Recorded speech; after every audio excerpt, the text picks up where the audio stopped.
Bonjour, bonjour, bonjour, bonjour. C'est pas un chat qui est homme, pour dire shalom, non. L'homme n'est pas un chat. Mais bonjour, bonjour, mes frères. Euh, nous, avons, nous avons reçu les élèves qui sont les chercheurs libres sur le chemin de Dieu. Ils vont nous poser des questions.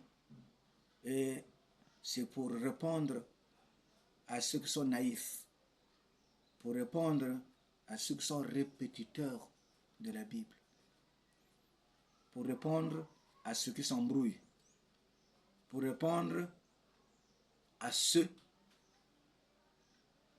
qui doivent rentrer sur le chemin du travail, s'abandonner à Dieu, être un vrai homme, entre guillemets, suivre le chemin de Dieu dans la vérité. Il y a certaines choses que nous allons comprendre aujourd'hui. Nous allons écouter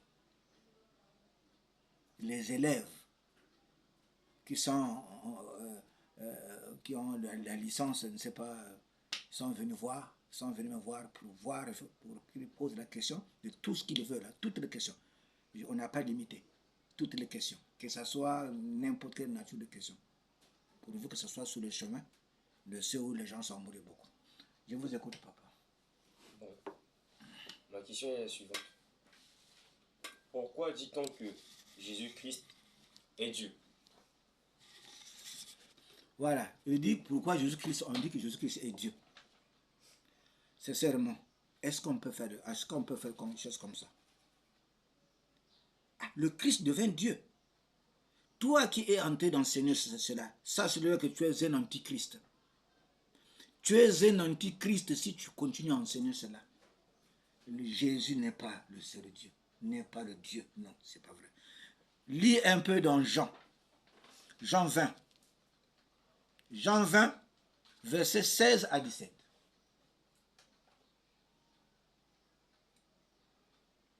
Jean 20. Versets 16 à 17. Lis à haute voix. Jésus lui dit. Jésus lui dit. Marie, elle se retourna et lui dit en hébreu, Rabouni, c'est-à-dire maître. Jésus lui dit, ne me touche pas, car je ne suis pas encore monté vers mon Père. Mais va trouver mes frères et dis-leur que je monte vers mon Père et votre Père, vers mon Dieu et votre Dieu. Voilà. Je ne suis pas encore parti vers le ciel qui est mon Père et votre Père, mon Dieu qui est votre Dieu. En quoi Jésus-Christ est aussi qu'il est Dieu? C'est la Bible. Hein? Quitter dans la croyance de Jésus-Christ est un Dieu. La Bible le déclare. Dans Matthieu 20, 16 à 17. Lisez. Ça au moins, ça va? Oui. Vous avez compris qu'il n'est pas Dieu? Oui. Ok. La deuxième question. Bon, la deuxième question est la suivante. Pourquoi dit-on que chaque homme est sa femme et chaque femme est son mari? C'est tout à fait normal. Chaque femme doit avoir son mari et chaque mari doit avoir sa femme. C'est tout à fait normal. Mais c'est tout à fait normal aussi que je puisse avoir 5 à 6 ou 8 femmes. C'est permis. Seulement, on avait combien? 400 et 300 concubines. Ne parlons pas de David et tout consort. Parlons seulement de Salomon. Et nous allons voir maintenant, lisons un peu dans Exode 20, de 10 à 11. Qu'est-ce qu'il dit sur le mariage? Exode 20. Voyons voir.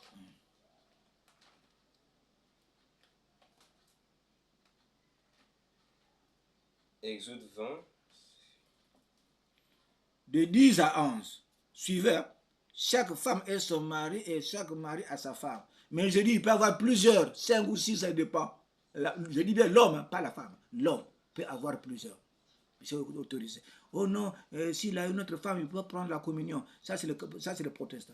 Maintenant, ma chère, à l'église, là, quand le pasteur doit avoir qu'une seule femme, écoutez maintenant. C'est biblique, c'est pas moi. Là, nous sommes sur Exode 20. Exode 20, de versets 10 à 11. Mais le 7e jour est le jour du repos de l'Éternel, Dieu de ton Dieu.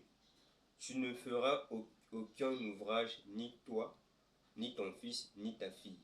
Non, Exode 20. Là, tu es en Exode? Là, je suis en Exode 20. Voilà. Verset 10 à 11. Exode 20. Ah. 8, 10 à 11. Allez-y.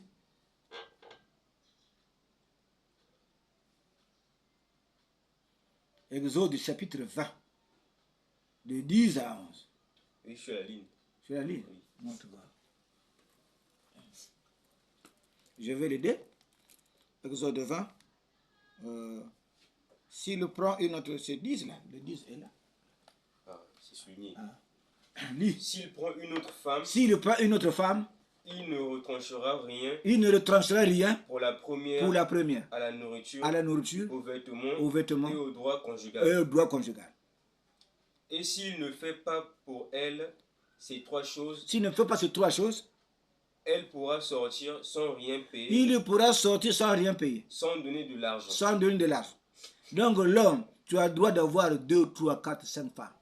Il suffit de les traiter même pied d'égalité. S'il donne un pan ici, là-bas, il faut donner aussi le pan. Si tu fais 3 jours ici, il faut 3 jours. Si tu fais 2 coups ici, là-bas, il faut faire 2 coups. Si tu donnes 100 000 ici, là-bas, il faut donner 100 000. Là, tu as le droit d'avoir même 5 à 6 femmes. Maintenant, si tu ne le fais pas, la femme là, doit te quitter sans rien payer.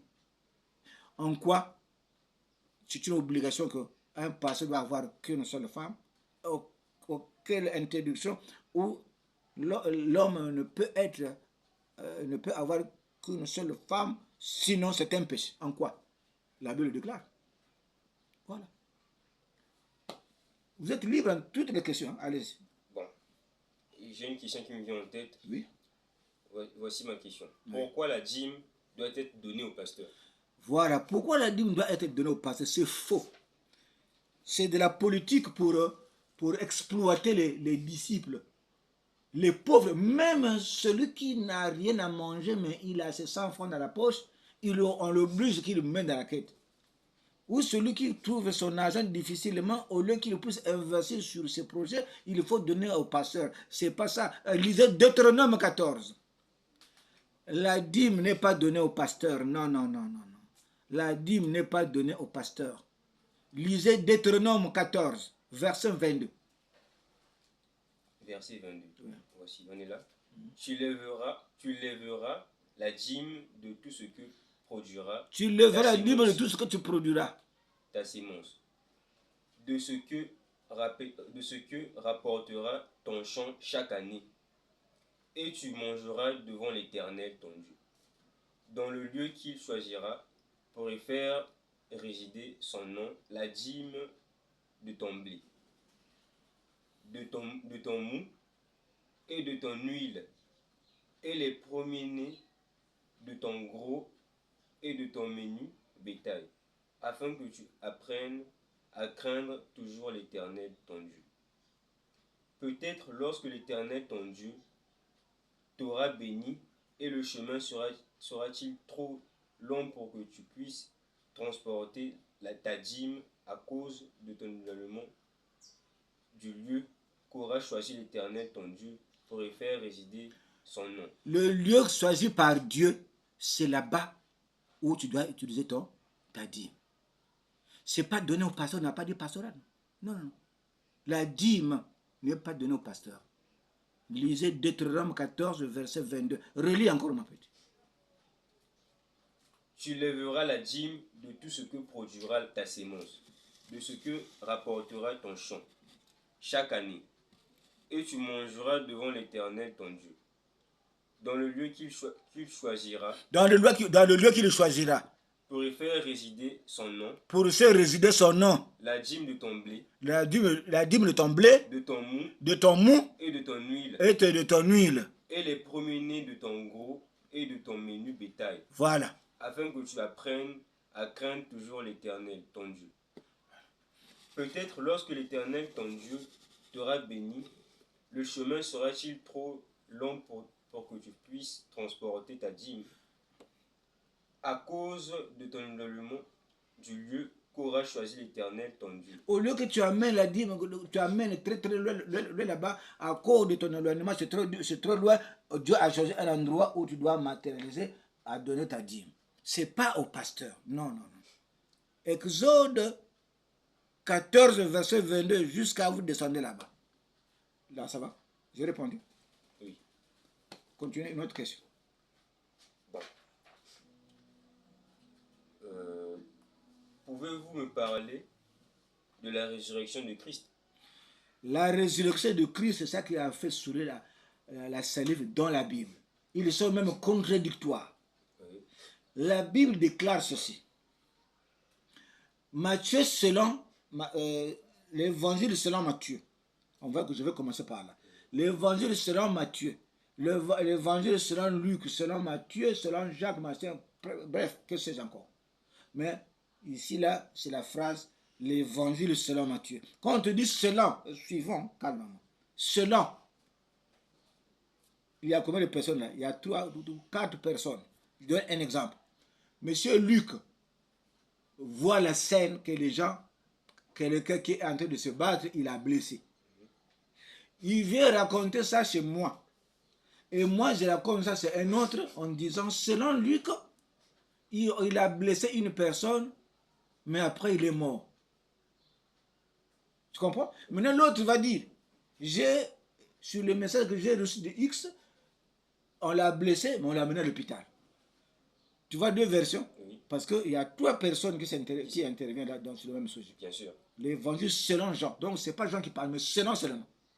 Et Jean aussi, ce n'est pas lui, c'est une autre personne. Tu vois? Un message qui passe par 3 personnes, quel que soit, il peut avoir une transformation, ne manquera jamais. Bas la terre, ça ne fait rien. Mais nous rentrons maintenant sur le sujet, sur la question. Comment, tu as dit quoi? La résurrection quoi? Pouvez-vous nous parler de la résurrection du Christ? La résurrection du Christ est problématique. Je vous donne un exemple. Ça je vais donner ça, mais tu ne vas pas lire pour gagner le temps. Matthieu 28, de 1, un peu à tout avoir. Tremblement de terre. Ange descend du ciel et vient rouler la pierre. Ça, c'est Matthieu qui le dit. Hein. Maintenant, quand nous venons vers Jean 20, de 1 à 5, la pierre était roulée. Il s'est assis dessus. Vous voyez? 2 versions. Pour un sujet capital. 2 versions. Maintenant, Marc dit ceci. Ils sont rentrés et qui nous roulerait la pierre. Il pose la question qui va nous rouler la pierre, mais après ils sont rentrés. Mais si vous lisez encore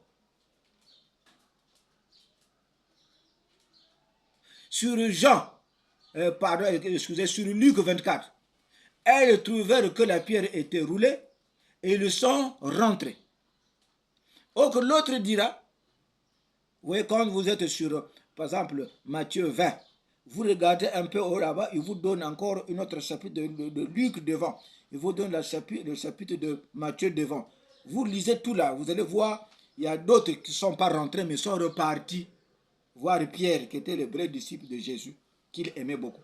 Ils ne sont pas rentrés, hein, les femmes là. Ils sont repartis.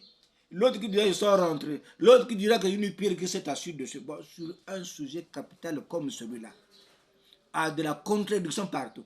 Luc dit autre chose, Matthieu dit autre chose, Marc dit autre chose, Jean dit autre chose, Matthieu dit autre chose. Finalement, c'est une contradiction, mon fils. Effectivement. Parce que tellement de la contradiction, alors on ne sait pas qui dit la vérité. Oui. Ça va? Les versets ont été donnés. Une autre question? Bon, l'autre question. Pourquoi Satan nous perturbe sur la terre et il n'est jamais parti? Pourquoi Satan nous perturbe sur la terre et qu'on n'est jamais vaincu ou il n'est jamais parti? Bon. Et qu'on n'a jamais vaincu, quoi. Voilà. Mais ça, c'est un sujet tellement très complexe. Satan ne pourra jamais quitter le monde. Satan ne pourra jamais être chassé. C'est clair. Ça, c'est le Nouveau Testament. Satan fit amener Jésus dans le désert. Ça, c'est Satan. Il amène Jésus dans le désert. Mais Jésus ne chasse pas Satan. Jésus ne le combat pas.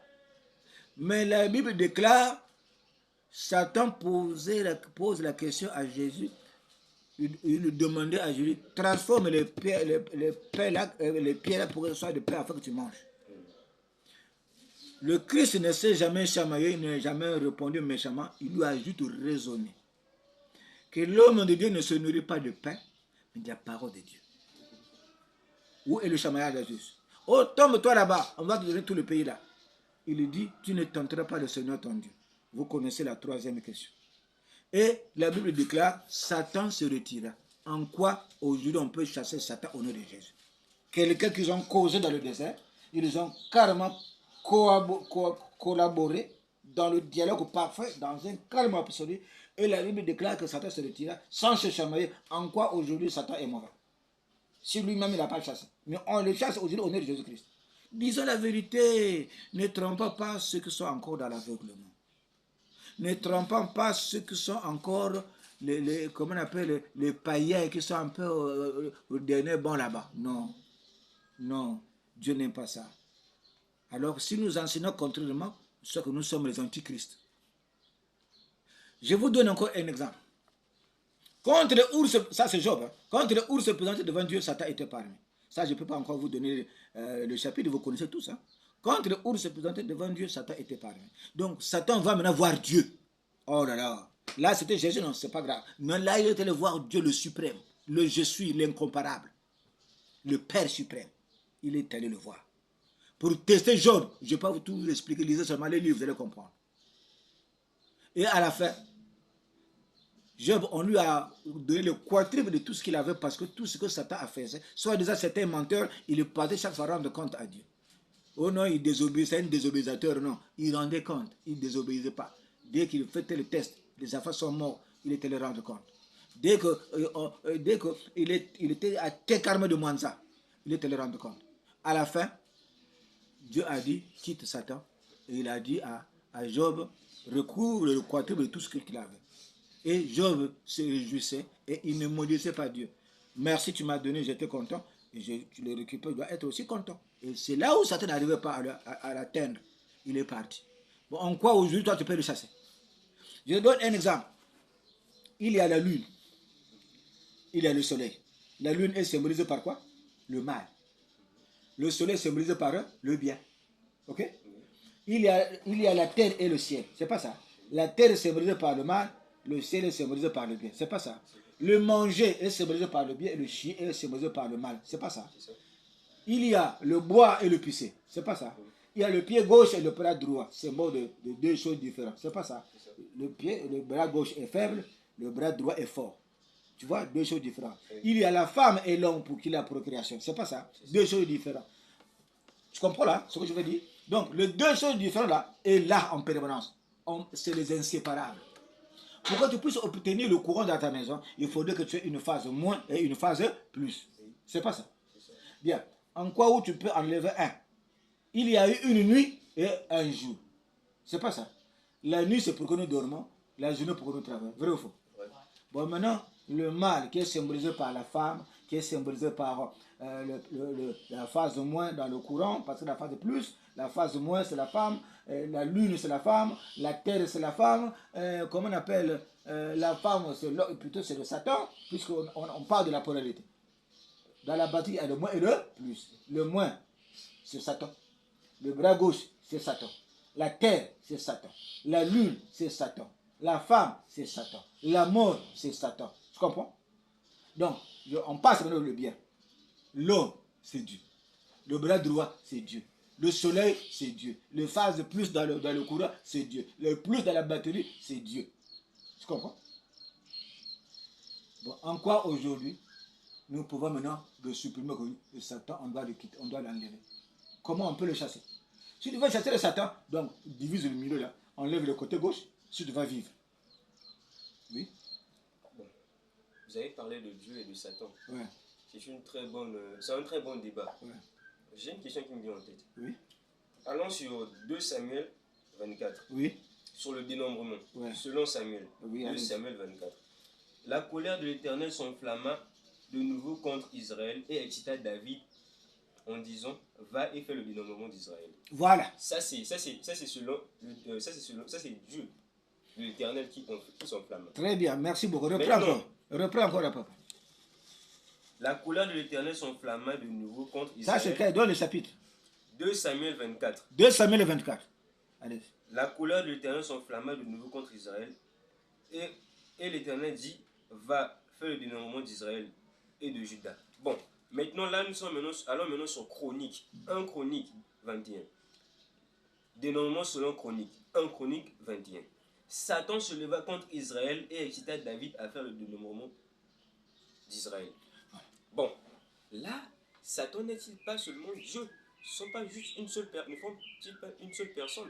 Là, la question se pose. C'est là où je dis, c'est une seule personne, parce qu'aujourd'hui, pour que tu sois une personne, il faudrait que tu aies un pied gauche et un pied droit. Pour qu'il y ait l'élévation du temps, il faudrait qu'il y ait une nuit et un jour. Il faudrait qu'il y ait la lune et le soleil. Il faudrait qu'il y ait la femme et l'homme pour qu'il y ait la procuration, ok? Donc, s'il y avait seulement la journée, on devait s'enfolir parce qu'il n'y a pas la nuit pour se reposer. Tu comprends? Donc, c'est pour cela que le Seigneur a dit le dénombrement. C'est lui qui décide. Le dénombrement. Ce n'est pas Dieu qui a décidé. Et là-bas, quand Satan décide, Dieu a parlé. Le dénombrement, c'est Satan, c'est Dieu qui fait. C'est Dieu qui construit, c'est Dieu qui détruit. Tu comprends? Les enfants de Job qu'il a détruits, qu'il a tués par l'accord de Satan. Les enfants là avaient péché. Les enfants de Job qui sont morts là, est-ce que les enfants avaient péché? Non. Mais c'est l'autorisation de Dieu à travers Satan. Satan obéit pour voir la foi de Job. Le dénombrement là que tu parles de la Bible, ce n'est pas Dieu qui l'a fait. C'est Dieu. Mais alors, pourquoi vous voulez accuser Satan? Pour amener Satan où? Satan, c'est un confident de Dieu. Ne le combattons pas et ne l'accusons pas. Satan, c'est un confident de Dieu. Ils sont un. Un autre exemple pour terminer. Je dis bien pour terminer que pour cette question-là. Toi, dans ton petit amour que tu as là, quand tu vois un moustique te piquer sur la peau de ton enfant, qu'est-ce que tu fais? Quelle est ta réaction? Tu vois le moustique qui est en train de tirer le sang sur la peau de ton enfant. Bientôt, il aura le palu. Quelles sont les précautions que tu prends? Je veux tuer la moustique. Tu tues le moustique. Après, tu achètes le moustiquaire et tu pulvérises le produit pour tuer le moustique. C'est pas ça. C'est ça. Ça, c'est ton petit amour que tu fais pour mettre ton enfant en état de sécurité et de bonne santé. Oui, c'est pas ça. C'est ça. Deuxième exemple, le serpent rentre dans ta maison. Tous les enfants dehors parce qu'ils ont vu le serpent. Est-ce que tu peux faire partir des enfants dans la maison là où il y a le serpent? Non. Tu feras comment? Je vais les éloigner du serpent. Tu vas le tuer et appeler aux enfants de revenir dans la maison dormir. Mais la cause qui ont provoqué la peur et la fuite des enfants dans la maison, c'était le serpent. Oui. Là, tu as tué le serpent. Là, les enfants sont maintenant en liberté et en sécurité. Les enfants reviennent. C'est pas ça. Toi, c'est dans le petit amour que tu as là. Tu fais toutes ces choses pour mettre ton enfant en sécurité. Donc, il y a ce Dieu-là qui a créé le monde et il a autorisé Satan, qui est son adversaire, en train de tuer les serpents, ou plutôt en train de tuer ses enfants qu'il a tant aimés. Et Dieu ne prend pas de précautions. Hein? Si. Il ne prend pas de précautions, ce Dieu-là, mais il laisse Satan en train de trouver le monde. Il ne prend pas de précautions. Tout ça normal. Et s'il ne prend pas de précautions, ça veut dire quoi? On présente la faiblesse de Dieu. On présente que ce Satan-là est plus fort que Dieu. Parce que Dieu n'arrive pas à frapper. Et les enfants de le monde sont en train de le tuer. Un tel est mort là-bas. On l'a tué là-bas, on a fait ceci. Et ils sont en train de mourir bêtement. Donc Dieu ne prend pas de précautions. C'est pour te dire que tout ça, c'est Dieu lui-même. Parce que ton amour que tu as, tu mets les enfants en sécurité. Donc ce Dieu qui nous a tant aimés ne peut que nous mettre en sécurité et qu'il n'y a pas d'injustice. Mais ce qui fait que nous soyons tués, que nous mourons bêtement, c'est parce que Satan est en train d'atteindre les faibles. Et la loi de s'entre-bouffer, elle est naturelle. Je te donne un exemple. Dans l'eau, la baleine, s'il voit un poisson, il va le bouffer. Vrai ou faux? Ouais. Regardez seulement sur les documentaires. On ne voit jamais d'autres poissons qui bouffent d'autres poissons. On le voit, non? Oui. Ça, au moins, vous êtes intellectuel, vous connaissez. Oui. On a quitté maintenant les poissons. On passe sur les animaux. Quand un lion rencontre une gazelle, il ne va pas le bouffer. Si. Ça, c'est au niveau des animaux. On passe au niveau des oiseaux. Quand l'aigle voit l'oiseau le plus faible, il ne va pas le bouffer. Si. Ça, là, on est au niveau des oiseaux. On passe au niveau des herbes. Les herbes qu'on appelle le gazon de notre temps, là, qui avait au moins 50 cm. Hein? Et le gazon des Chinois qui est bas là. Le gazon de notre temps là, de 1900. Et le gazon des Chinois qui est arrivé là, il bouffe l'autre gazon parce que lui, il semble être plus costaud. Tu comprends? Et même les arachides au village, ce sont les herbes qui bouffent les arachides et qui fait tuer les arachides parce que les arachides sont étouffés par les herbes. Vrai ou faux? Là, on a quitté aux herbes. Maintenant, on va aux arbres. Tu connais le guinon?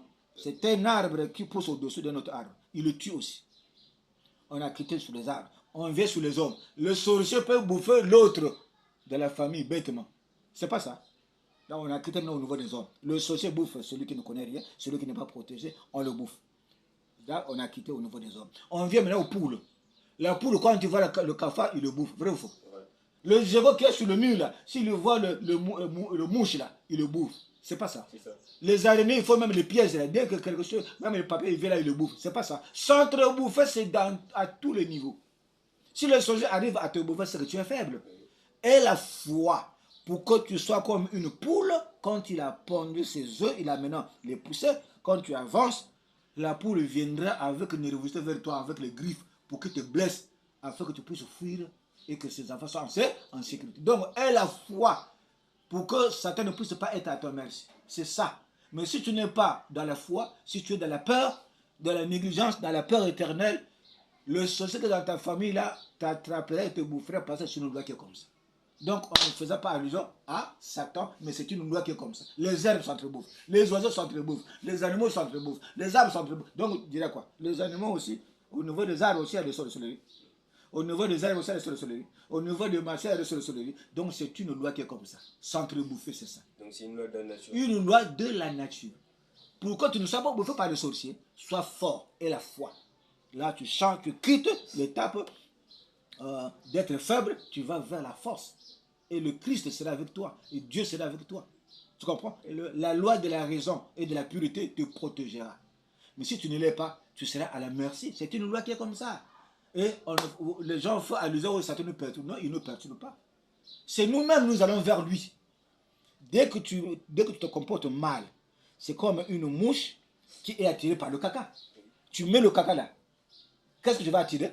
Les mouches. Les mouches. Quelle que soit les distances, qu'il soit à Orléans, qu'il soit à Kinkala, qu'il soit à n'importe où, il viendra parce qu'il est conduit par le vent. Et il vient se poser là où il y a le caca. Parce que tu l'as appelé. Maintenant, si tu déposes, tu mets le sucre, ouais, tu mets le sucre, tu mets le miel, tu seras attiré par quoi? Par les abeilles. Même il y a les fleurs roses là.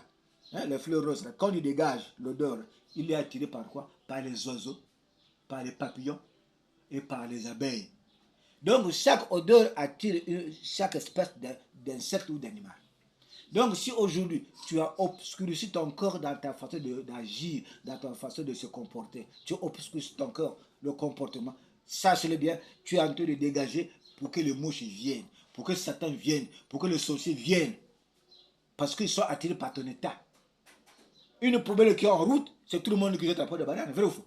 Il jette un pot de banane parce qu'il crache, parce qu'il dégage. Mais là où c'est propre, dès que tu vas arriver, tu te gênes de lancer la peau de banane que tu es en train de manger. Tu vas continuer de mettre ça dans le sac pour aller jeter ça loin là-bas dans les poubelles. Parce que c'est propre. Sois comme ça. Et tu ne seras pas à la merci de Satan. Tu ne seras pas à la merci du diable.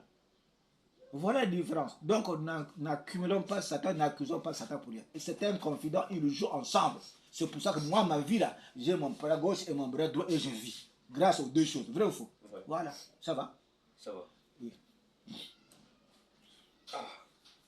Vraiment, pour terminer. Bon. Pour terminer, je dirais maintenant. Oui, alors Ça même te couper la parole. Tu sais que Jésus a dit dans Jean 20, regarde un peu dans Jean 20, verset 16 à 17. Jean 20.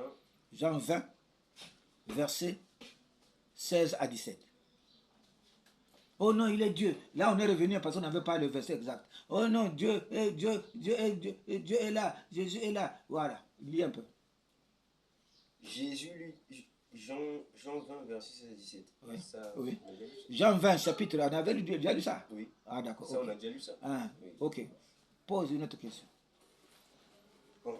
S'il n'y en a pas, il n'y en a pas. S'il y en a, non, mais... tu as le droit de poser toutes les questions. Parce que je vais répondre. Bon, là, moi, j'ai une dernière question. Oui. Pour terminer. Alors, dans Genèse qui parle du commencement.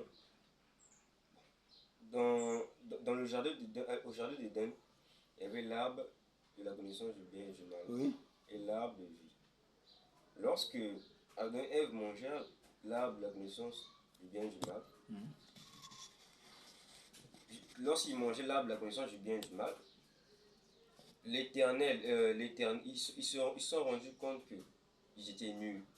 Après, l'Éternel est venu leur demander pourquoi vous avez fait ça, alors que l'Éternel les avait interdit ça. Bon, je vous donne un exemple. Imaginez vous êtes comme ça. Vous dites vous mettez le javel sur la table. Vous dites aux enfants, ne buvez pas le javel là. Vous voyez non? Ne buvez pas le javel là. Après, vous sortez et les enfants prennent le javel et ils boivent ça. Quand vous revenez, vous racontez aux gens, on va donner la faute à qui? C'est pas au père? Bien sûr. Mais pourquoi l'Éternel a maudit Adam et Ève? Pourquoi il les a maudits? Et pourquoi il les a aussi empêchés de manger l'arbre de vie? Pour devenir comme eux, pour devenir comme des dieux, comme lui, comme le Dieu Tout-Puissant lui aussi. Bon, idéal, je peux te répondre comme ceci. Par rapport au temps, Oui. Dans ta maison, dis seulement madame, madame, il ne faut jamais toucher ici, là. Ne touche jamais, s'il te plaît, ne touche jamais. Là, son subconscient va capter quoi? Toucher. Tu comprends? Oui. Ce qui est interdit à l'envie de tenir et de voir. Oui. Ok? Oui. Il y a un chef de l'État que je connais qui avait le nzobi. Il dit non, il ne faut pas tenir là-bas, madame, il ne faut pas ouvrir ma salle de nzobi. Tu comprends? Oui. Cela a poussé la femme de l'ouvrir. Il a ouvert le nzobi. Le mari est mort et la femme aussi, elle est morte. Ce qui est interdit est toujours envieux pour aller, pour toucher et pour voir. Tu comprends? Oui. Est-ce que tu sais que tel que tu es là, tu n'es pas né d'Adam et Ève? Est-ce que tu sais ça? Est-ce que tu sais que tu n'es pas né d'Adam et Ève? Ça, je doutais aussi. Hein? Ça, je doutais aussi. Tu doutes? Oui, je Voilà. doutais aussi. C'est pour ça que pour te dire aujourd'hui, enlève les doutes. Tu n'es pas né d'Adam et Ève. Parce que Adam et Ève, c'est un blanc. Ce sont les blancs. Ok? Et aujourd'hui, le monde ne continue pas à mettre, un noir ne continue pas à mettre un blanc au monde. Et le blanc ne peut pas mettre un noir au monde. J'ai vu un couple, un blanc qui a mis au monde un noir. Mais on avait tué cet enfant et le mariage avait pris fin. Ils se séparent. C'est Dieu qui a voulu comme ça pour prouver le mystère. Le couple de blanc plus blanc, ils ont mis au monde un noir. L'enfant carrément noir, la peau noire. Là, on a tué cet enfant et la femme là, ils se séparent. Tu comprends? Oui. Donc, du coup, nous devrons faire allusion qu'aujourd'hui là, nous ne sortons pas de là. Parce que le margouillat ne mettrait pas au monde un caïman. Parce qu'ils ont les quatre pattes, mais c'est la même chose, non. La poule ne va pas mettre au monde une pentade. La pentade ne mettrait jamais le canard. Chaque espèce produit son espèce. Les arbres, c'est comme ça. Le manguier ne peut que produire le manguier. L'avocat, c'est l'avocat, ok? Oui. La peau noire, c'est la peau noire. Si la peau noire met au monde un blanc, on l'appelle albinos. C'est une maladie, il doit être traité. Donc, nous ne sortons pas dedans. Ève. Surtout que l'exemple que je vais te donner là, ça n'a jamais été comme ça. Blanc, blanc, noir, noir. Safou, safou. Mangue, mangue. Banane, banane, voilà. Etc. Donc, etc. Donc, c'est pour te dire que nous nous sortons d'une autre personne qu'on appelle, le papa s'appelait Nzalampandu. La femme s'appelait Nkengelu Fuma. Caïn et Abel pour nous, c'était quoi? Nalukengo. C'était la fois qu'on appelait Nalukengo. Et Congo Nimi. Après, il y a eu trois personnes qu'on appelle Nsaku, Mpanzu et Nzinga. Là-bas, c'est une histoire très compliquée, pas compliquée, mais difficile à expliquer en une minute. Mais ici, là, l'idée, c'est croire que nous ne sortons pas de Ève, nous sortons de Nzalampandu et Nkenglufuma. Ça, c'est le Congo. Tu comprends? Et après, quand on a occupé Ngipiti, nous sommes arrivés ici à Congo. Nous étions guidés par l'archange qu'on appelle Mwanda Congo. Tu comprends? Là-bas, c'est loin. Donc, pour répondre que nous ne sortons pas d'Adam et Ève, nous sortons de... Nous allons parler avec le fond. L'histoire de blanc, c'est là-bas. Tu as compris? Oui. Ouais. Tu as fini avec la question? Donc, bon, une dernière question. Vas-y. Pensez-vous que la Bible a-t-elle été créée sous contexte de colonisation? La Bible est créée pour te piétiner, pour te marginaliser. Elle est faite pour te marginaliser, pour te piétiner. Parce que heureux les pauvres pour monter le royaume de Dieu. Tu es sûr qu'il faut être pauvre seulement pour monter le royaume de Dieu. Et eux, ils vont s'occuper de l'or et de diamants. Hein? Voilà. Lis un peu dans l'Apocalypse, dernier chapitre de l'Apocalypse. Où on a dit Satan serait relâché, il est avec nous ici. Mais on continue à le taper alors qu'on lui avait relâché depuis 1000 ans. Le 22. Oui. Et il me montra. Non, montre d'abord. Apocalypse, là où c'est souligné, là où c'est souligné, là. Lis un peu, papa. Quand les 1000 ans seront accomplis, Satan sera relâché de sa prison et il sortira pour séduire les nations qui sont aux 4 coins de la terre, Gog et Magog. Voilà. C'est combien, c'est en quel chapitre là? Là, nous sommes au chapitre Exode. Apocalypse. Apocalypse 20. Verset 7. Verset 7. Oui. Voilà. Donc, Satan sera relâché. Oh, vraiment. Dieu est clair. Dieu vraiment est bon. C'est ça dans la même Bible là. Merci beaucoup pour ceux qui ont compris. Merci pour ceux qui n'ont pas compris. Mais ceux qui ont des oreilles entendent, comprennent, retiennent et pratiquent. Prochainement, nous vous donnerons d'autres versets contradictoires, mais ne sois pas dessus. Utilise seulement ce livre, prends seulement ce qui est bon, enlève ce qui est mauvais. Évite les discussions de la Bible parce que ça va te faire ridiculiser. Écoute seulement ce qui est bon. Ce que tu ne maîtrises pas là, ne prends pas. Prends seulement la phrase qui dit aimer les uns et les autres. Et prier sans cesse. Prenez seulement ça par exemple. Mais le reste là, ne mettez pas la tête. Ce n'est pas le seul livre qui peut éduquer le monde. Merci beaucoup.